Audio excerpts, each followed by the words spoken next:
Hello, and welcome to the Small Business Sweet Spot. I'm your host, Barb Davids, and this show is dedicated to helping small business owners like you get more organic website traffic, and also to help create and distribute content and analyzing the numbers so that we can make better informed marketing decisions.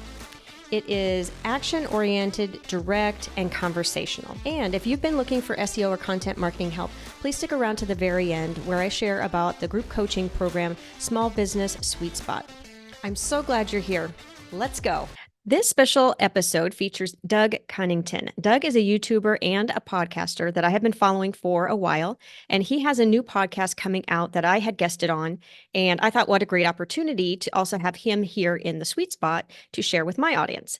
So Doug, I'm going to read off your bio, and then I will have you talk to the listeners and hear from you directly about your sweet spot, who you help, and how. So Doug is a podcaster, YouTuber, writer, and a recovering IT project manager who spends his time thinking and talking about financial independence, SEO, affiliate marketing, and doing cool things outdoors.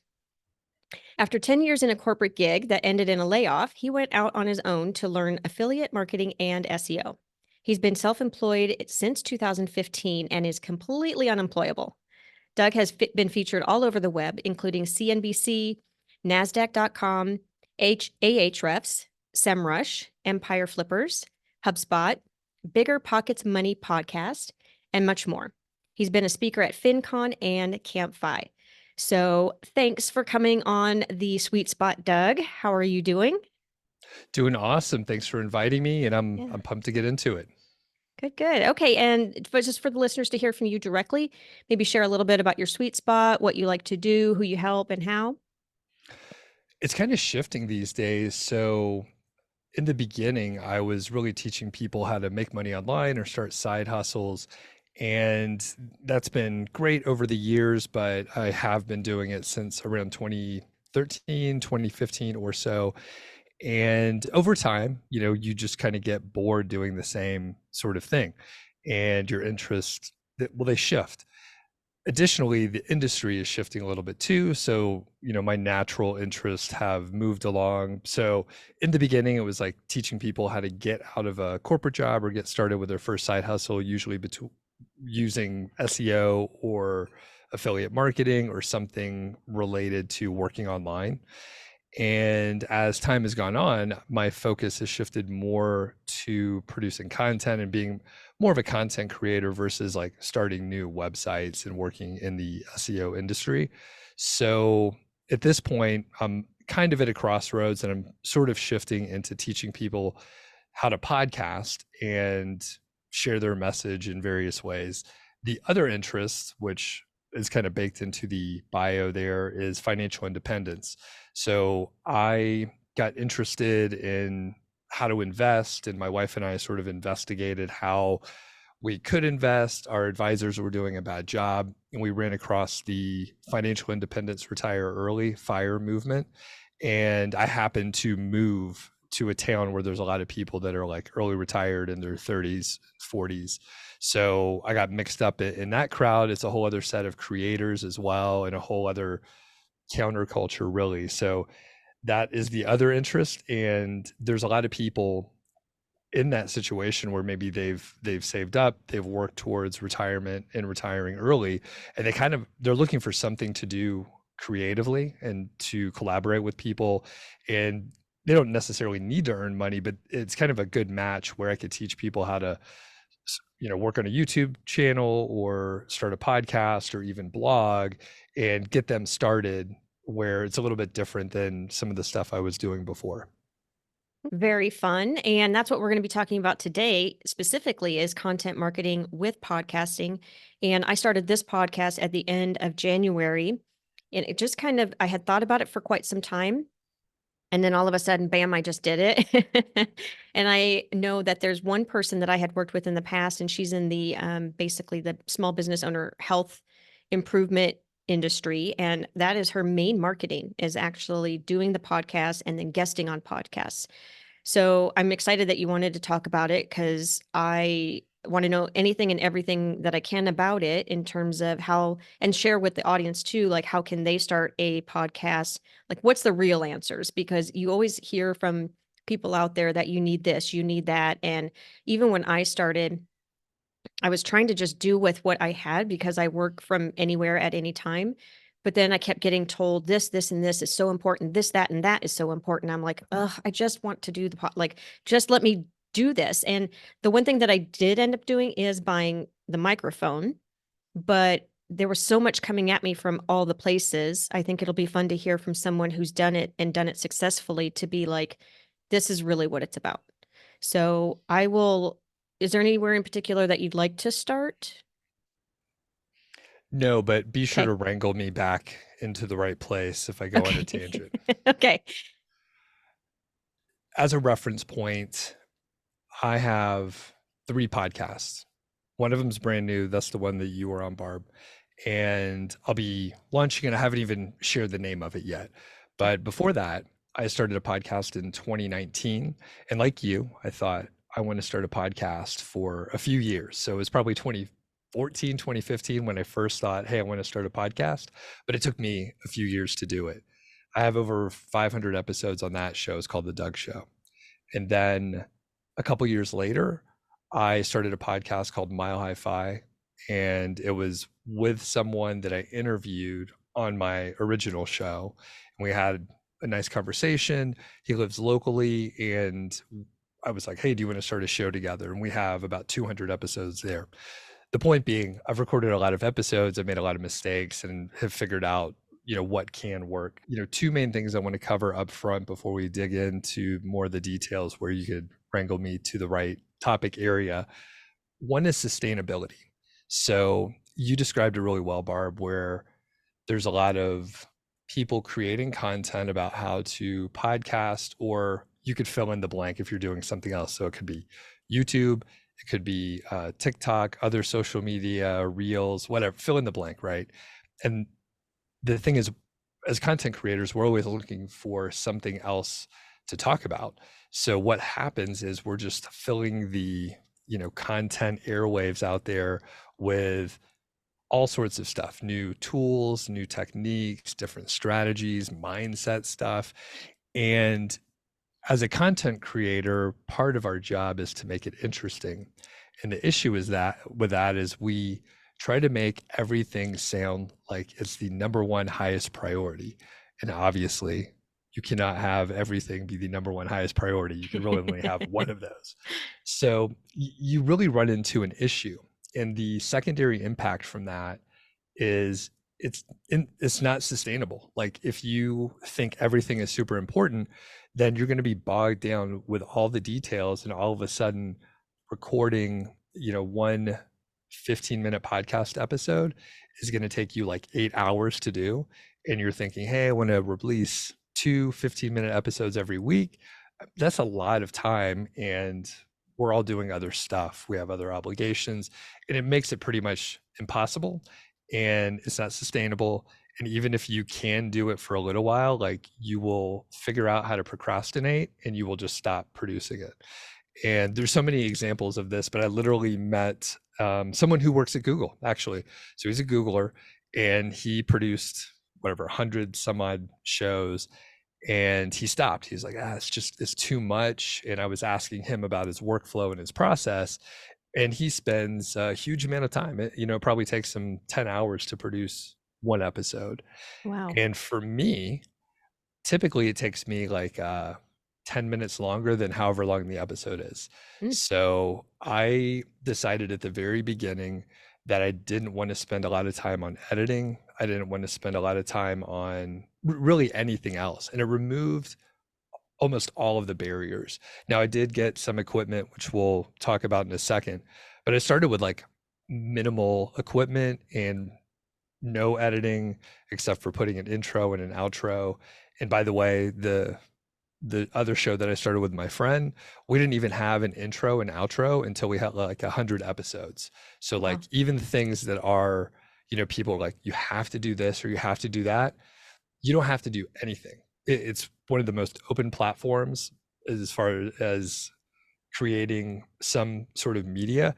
It's one of the most open platforms. There's no rules. There's no gatekeepers.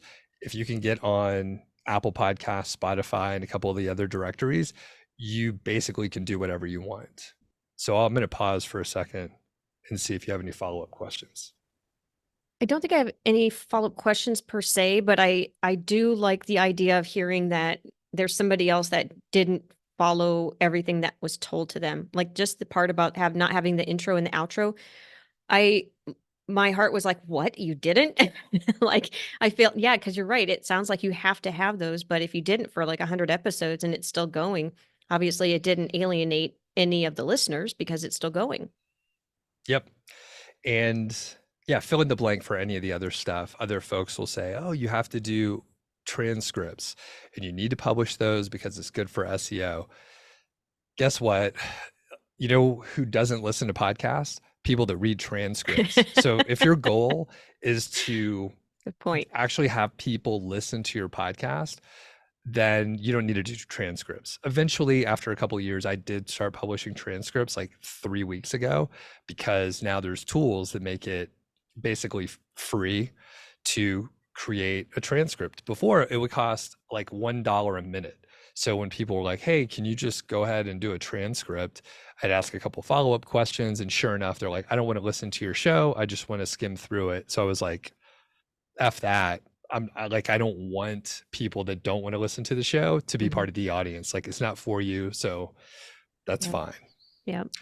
And the thing is, like, we added some music and an intro, and I'm thinking I'm going to like trim it back, like maybe just have the intro music, but like just get to the show. Yeah. Maybe we'll have a short, tiny little intro, but instead of like the 45-second intro, what the show's about, we may just jump right into it. So, depending on what your show's about and your brand and how strong your branding is, you may want to step into that a little bit deeper. But for us, part of our branding is like the lack of branding Yeah. and the fact that we're just doing it how we want to do it. And we're not going to cater to, I mean, it's different. It stands out in our peer group because it's completely different. Mm-hmm. I think that is one thing that I took into account when people were telling me about and what I was looking up, like how to do the intro. And you hear a lot of places now doing a sort of opening and then the intro and then they get into it. It seems to be common. But I felt like that was a lot more editing and I didn't want to do that. So I just do the intro and I definitely just get right into it too, because a lot of the podcasts, they just kind of, which is why I like one of yours, because the one that I listen to, it just gets right into it. And there's not a lot of crap at the beginning about whatever. There's one marketing that I listen to, and it's very difficult to listen to it. I actually don't even listen to it all the time because they start off with like football for like 45 minutes. And I'm just like, that is not what I want to hear. And I'm sure there's some people in their audience and stuff, but like I'm there for what was described in the description, but it takes like forever to get that. And so I like just being able to give the information, give it direct and be there. So what I thought was going to be like 20-minute episodes right now, they're like less than 10 minutes because I'm just like spitting out the information and then it's done. So, but also very digestible, I guess. So, And I like that approach. For the new show, if I'm not doing an interview, I'm going to be publishing, it could be maybe 4 to 10 minute monologues. Really, I'm reading out like an essay, right? So imagine a blog post. And those will boost downloads, right? Because they're a little bit shorter. And if people like them, they're going to download a lot more of those. I observe that with my own listening behavior on the Morgan Housel podcast, where he literally reads blog posts that he's written like 10 years ago. And I didn't read his blog, so it's all new to me. And it's quick, it's short, and he's already done the work. So it makes it easy for him to produce. But once I listened to a few, I thought, these are great. I'm going to download like every single episode. So I downloaded like all of them. yeah. So that's from an algorithm perspective, that's probably going to help him out a lot, especially on the Apple side and Spotify algorithms, it'll boost him up. So I'm going to try to recreate that too. Oh, that's a good point. I'm going to take note of that one for sure. I kind of do it right now just because I use the information from my blog posts. However, I don't do the whole thing. I take the guts of it and then I go from that perspective. But okay, I'm going to ask you a couple questions and I'm going to try and remember the second one because it's not completely related to the first one. The first one, because you said downloads, and I didn't want to forget this. I'm so confused about, and I know other people have asked me, What is the difference when someone says they are downloading a podcast and people say, I have this many downloads happening? I know when I'm listening to a podcast, I'm not actually downloading it. So what does that even mean? It's very murky in the podcasting world versus, say, YouTube, where they give you a huge amount of data and you can really dive into analytics. So generally, I haven't done research on this, so keep this in mind. But generally, I think when people are like, hey, I have X number of downloads, a streaming download counts. So I know sometimes I'm just like, Mm, oh, I'll hit play and I'm not actually downloading it to keep on my phone or whatever, but it's streaming. So, I believe that that counts. So anything where someone like pulls the file down, whether it's all at once or in a streaming fashion, that should count as a download, as far as I know. okay. The other complication is most of the data that we get, like we can just see that someone has downloaded a file, but we don't know if they've listened to it or how much they've listened to. Now, Hmm. I think you can get a little more data on Spotify. I know if you log into the Apple podcast admin section, I forget the name of it, if your listeners have opted in for data to be collected, then you can get some insight of how much they listen to, the downloads, and other details like that. Very helpful, but it's only a subset of people that actually say, yes, you can collect my data. In fact, if I have a choice, if I send data back, usually I don't do it because it's one of the few times where I can say, hey, don't collect my data.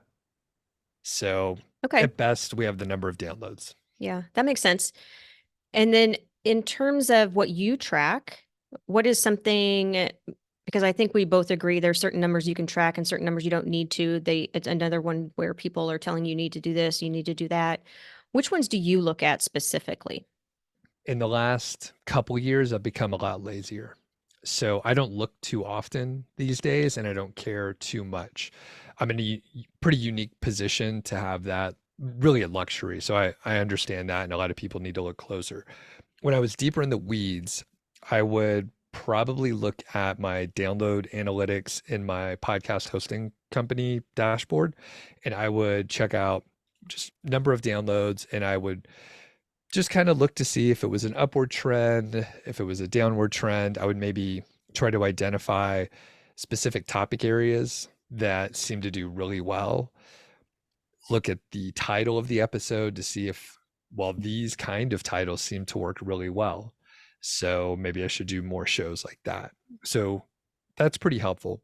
The other thing, and this is what people really should be looking at. So I would look at that just for my own interest, really. But when it comes down to it, I wanted people to sign up for my email list. So I would sell online courses, I would offer affiliate products or software or other online courses to the email list. So my bottom line was impacted by how many people signed up for the email list. So I think everyone should look at their business and understand what are the KPIs, and then that'll guide you for what's important. I recently interviewed a food blogger, and she was spending a whole lot of time publishing, I think 5 to 7 articles per week on her blog. She has a few writers, Wow. but huge amount of content. And I started asking a few more questions. She earns most of her money from ads, but she also had some ebooks, which most of us know, digital products, online courses, those have the highest margin. And once you create them, you can sell them again and again. And I was like, why don't you spend more time creating more products, even if you're not earning the ad revenue and you feel like you should be publishing more, if you're earning a lot more money, like maybe you don't need to do as much over on the content side and you can spend more time on like purely revenue generating activities. So I think we should all look, and sometimes we're too close, we're deep in the weeds and we don't see like, oh, like our margins are huge over here. We should at least test. Maybe it's not going to convert on a bigger level once you scale it up, but you can find the breaking point, and a lot of people just blindly keep moving forward, again, they're just too close to all the details. Mm-hmm. Okay, that's good. Along that line, you said that you had not taken a look at the numbers necessarily as much as you did. What shifted in your mindset that said, I don't need to look at that as much anymore for you? Part of it is just the literal mindset of like, I want to create the content that I want, and I'm not going to cater too much to what the analytics tell me. Another thing to add is I publish all the podcasts over on YouTube, and YouTube does provide you with a huge amount of data. You could look at all these different metrics, and if you're not careful and you follow the algorithm, you could start creating videos about something that you don't care about, and you end up in a spot where you're just like a slave to the algorithm. You're a slave to your audience, that you actually are not interested in that topic. And then you end up in a spot where you're like, oh, I have to take a break from YouTube because I burned out. So I didn't want to go in that direction. The other one is just purely practical. So I mentioned before, I started following the financial independence movement, and at some point, the money didn't matter as much. So just like bluntly, I didn't need to earn as much money. And some people, especially in the make money online industry or entrepreneurs in general, they just want to keep pushing and earn more and more and more. Luckily, I didn't have that issue. So once I hit a nice spot, I was like, okay, I don't need to earn much more money. And it's fun. I do like to earn money, but at some point I was like, okay, I can take a step back and be a little more relaxed about this whole thing. Okay, that's great. Thanks for sharing that too. I appreciate the sharing. So thanks. And if somebody's thinking about doing podcasting or as part of their strategy, or they're considering if they should, are there some questions that would be helpful to ask themselves to know if it's something that they should look at or should be doing? It's a tough one. So currently, right now, I like podcasting so much. So I'm walking around with this hammer that is podcasting, and I'm trying to use it for everything. So I'm aware that podcasting isn't necessarily for everyone. I'll still be fairly um, aggressive with saying everyone should start a podcast. So I know there's some people out there that think I'm not a good speaker. They think I have some anxiety about, putting myself out there, especially with audio plus video. I mean, I encourage people to do YouTube as well. So it's very scary. But similar to, writing and starting a blog, I had the same reservations on that stuff. But it forces you to communicate better, and we can all stand to communicate better. If you are trying to sell something, if you are trying to grow your business, you need to communicate very well, and you need to be very clear about what your offer is. When you opened up Barb and you're like, who are you helping? Like, what's the audience? Like, what are some of these details? We need to have the elevator pitch down, and we need to be able to communicate very clearly in as few words as possible, like what we're doing and what the business is about. So even if you don't actually publish the episodes, going through the exercise of trying to record 10 episodes and editing and clarifying your thoughts, whether you create an outline and just talk through bullet points, or you create an outline and then you script out every single word that you're going to say, you'll be able to communicate better. And I know, just thinking back as someone who's done some smaller talks at conferences and such, I wish I would have taken Toastmasters and gone to meetings when I was like 18 to 25. It would have changed like so many things. The confidence that you have to be able to speak to a small group of people or even a larger group of people, it's dramatic. And I think it holds a lot of people back in their careers, whether you're working at a corporate job or if you're working for yourself. And I'll also say that I encourage people to take a look at some of my early videos, because I have those early videos out where I was scared of the camera, and I speak much better now than I used to. And I've worked very hard at it, but I will tell you that I was horrible at first. And I have an engineering degree. I'm pretty introverted. I'm fairly quiet. So I know that I can speak fairly well now, but it was starting at zero. So if you're thinking, hey, like you don't know what you're talking about, Doug, people all start off with like being nervous and not knowing what to say. And it's a great skill to have. So some of the questions you might want to ask yourself, you may be at a crossroads. And the thing is, you may not have enough time to work on all the stuff, right? Guaranteed, right? You don't have time to work on all the things that people say you should. So with a podcast, I would look at some of your other alternatives. And if you do feel more comfortable writing and you're a better writer, like maybe start there. If you actually like video and maybe you have, a bigger personality that wants to be in front of the camera, lean into YouTube. So lean into your strength, whatever it is. I feel like podcasting is kind of a middle ground where maybe you don't have to show your face. You can if you want to, but you don't have to show your face, and you can just publish on the audio side. So those are a few questions to ask. The other thing is with podcasting, you have the ability to network within your industry on a much higher level than if you don't have a podcast. And the example that I can give is if you have a podcast and sometimes you do need to produce a few shows so people are a little more confident to speak with you, but you basically can approach almost anyone in your industry. You could jump up several levels. So if you're a solo entrepreneur, you may be able to talk to like a COO or a CEO at a company within your industry and say, hey, I want to talk to you and ask questions about, X, Y, and Z. I have a podcast and I'd love to, just talk to you and interview you. You'll be able to have an hour-long conversation with someone who probably wouldn't spend an hour with you just answering random questions, and your network will grow. So after you interview that person, you could say, oh, is there anyone else in your network that could be interesting for me to talk to? And they'll refer you to a couple people. It doesn't always lead to something, but essentially you're growing your network in a dramatic way, and you're making contacts all over the place. And it may lead to nothing. And the thing is, you shouldn't expect anything specific to happen from that. But opportunities pop up when you have a network of like 50 people in all these different spots, and they sort of have an idea of what your interests are. So when an opportunity pops up, they think of you first. You could also connect people.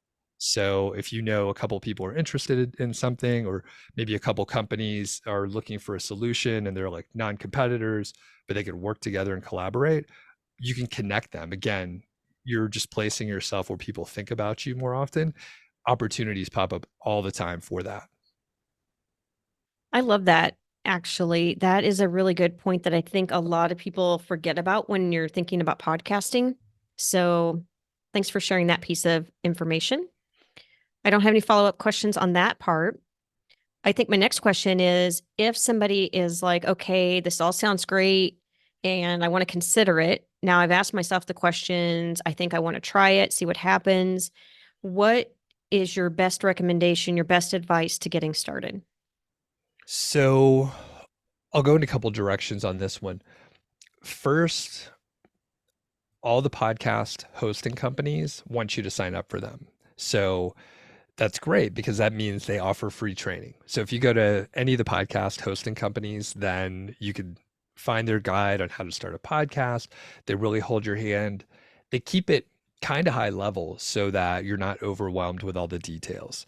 And the quick tangent on that is you can literally start recording on your phone. So I'm running a podcast accelerator with a very small group of folks, and one of the people was asking about, a couple details about recording, and I used my iPhone 10. This is the X, so it's about 7 years old, and I literally used the onboard mic and recorded a little video using this very old phone, and it sounded fantastic. It sounded studio quality. I just ran it through an inexpensive slash free tool. The only trick is I was in a quiet environment. So I'm down in my basement where my office is, and there's not a lot of echo down here. So I just made sure it was quiet and I recorded an episode. So you don't have to have fancy equipment. That said, if you upgrade to essentially like professional level, studio level microphones, like the one you're using, Barb, is that an ATR 2100? Yes. So it's like $100. I bought a couple of them used, so you can get them for much cheaper. So that's really good. That's probably like 95% good. I have a Shure MV7, and this is maybe $250. I bought this used on eBay. So, and this is like just about as nice as you can get.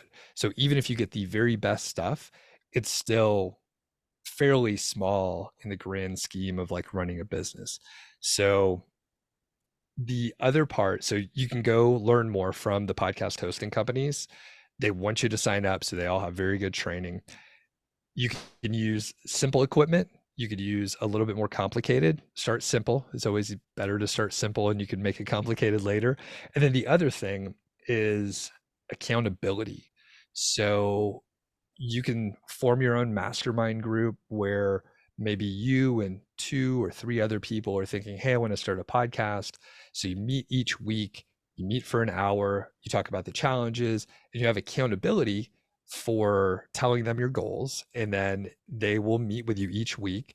And if you don't do what you say, then you feel bad. And just having that external sort of motivation and knowing that you are accountable to the group gets you motivated. And that's the thing, like, you wanted to start a podcast for years. I wanted to start one for years, but it was all sort of internal. And one of the reasons why I formed that accelerator is because number one, like three people per week were asking me about podcasting. And when I was trying to help them, I ran out of time. So I had to formalize it a little bit. But the thing is, all the people in the group, they have wanted to start a podcast for years. Hmm. So we didn't, it's a very small group, only three folks, but one person has already launched his show. And after years of waiting, he was able to launch it in like 5 weeks or something like that. And the other folks will be, they're a little bit behind on the schedule, but the accountability is there. So that's the other big thing, is just like having some additional motivation to make sure you don't sit on it for too long. That's very good advice. And I know as we talked about it, just not I think the equipment is what holds people up.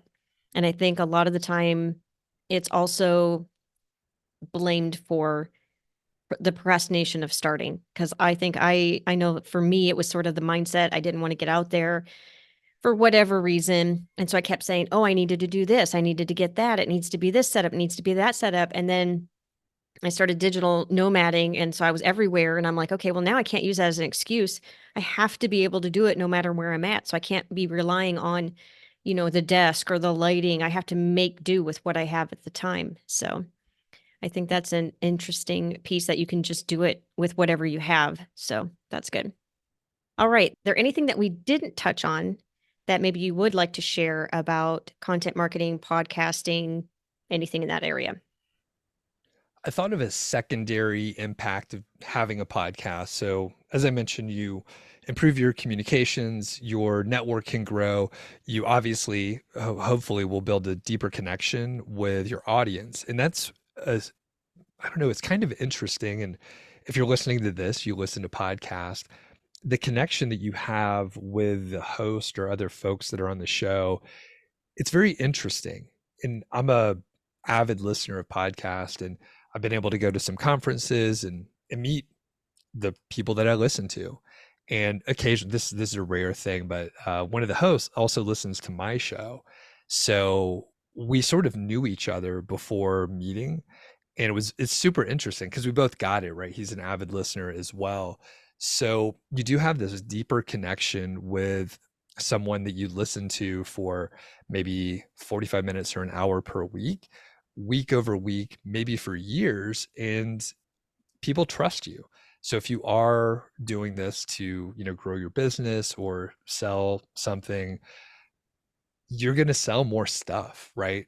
Even if the person didn't start listening to your show for this specific purpose of like learning more about a product or your service, when the time comes for them to actually buy something, they will think of you first. So me selling online courses, it really built trust in a much deeper way than you can get from, a social media post that just kind of, I mean, these days people just like scroll by. So even if you got a bunch of views on your TikTok or whatever, it's such a it's such a fleeting relationship that people don't care about you. They won't even remember you. So a podcast is the complete opposite of that. And you could do long form content to really build that relationship. Another part is if you are active in conferences or in the greater community, if you have a podcast or a YouTube channel, then you pretty much can pitch a talk for most conferences. And if you have, some social proof and proof that you are a content producer, especially, if you have a pretty good fan base, then you're going to be able to speak at those conferences. So again, putting you sort of in a authoritative space where you're an expert there and there's even more trust. And actually, as someone who does go to conferences, it's much easier to meet people if you're one of the speakers, because then you don't have to go introduce yourself to everyone. Like, people know that you spoke, and that's kind of a nice little added benefit. And I think that's about it. I mean, like I said, I love podcasting to the point where I'm starting another show, and it's a great medium. I really enjoy it. I think you're very good at it. So there you go. I'm excited to hear your new one, especially since I was guesting on it. Thank you. So yeah, well, it'll be a fun one to listen to, and I'll definitely share it with everybody once that comes out. So thank you for all of that. That was great information. I think there's a lot of good takeaways. I do like to ask guests if there's one takeaway that you could give for the listener, what would that be that you hope that they take away from this? Consider starting a podcast. It's a great way to improve your communication and really just expand your reach. And if you're hesitant, if you're nervous about it, I would explore that deeper. I would ask why. And if it leads you down a path of you're nervous and scared to put yourself out there, that's a really good wall to smash down and jump over, because it's holding you back, whether you think it is or not. And even if you don't end up publishing the show, like I mentioned before, record a few episodes, like go through the exercise. It might be more difficult than you expect. It might be easier than you think. And everyone's a little bit different, but if it's something that can help you improve your communication skills, it's something we should all try to do a little bit. I love that. That's a great takeaway. All right. So if somebody wants to find out more about what you do and talk with you about your services and podcasting and such, what's the best way to find you? So I would say head over to dougcunnington.com. There's sort of a home base with a bunch of other links to get to different places, but I'll point out a couple of quick ones. If you go to YouTube, just Doug Cunnington, that's sort of my marketing and SEO area. I publish a lot of different things over there, including like personal vlogs and stuff like that. So a ton of random stuff. I do live streams each week where you could just pop in the chat and just ask questions. I'll usually even go off topic and answer whatever you want. The other one, if you are interested in personal finance and financial independence, you can check out Mile High Fi. And that's the podcast that I do with my buddy Carl Jensen, who retired, I think, at age 43 or so. And we have fun there. It's a good lighthearted show, and we talk about what it's like to be, retired early. And I think that's it. I'll leave it at that. And my email and stuff is out there. If you follow me in one of those places, you'll be able to get in touch with me. Great. Thank you so much. And that wraps up today's episode on how to do content marketing with podcasting for your small business. Stay tuned for more episodes on making your small business thrive online. We will see you in the next sweet spot. Cheers. Thank you for sticking around. I hope you enjoyed the episode. If you're looking for SEO and content marketing help, consider joining the Small Business Sweet Spot. It's a group coaching program where you can get answers to your questions about your business directly and clarity around the marketing strategies that you would like to implement in your business. You can find all kinds of information at compassdigitalstrategies.com. And if you like the episode, please tell a friend. Cheers.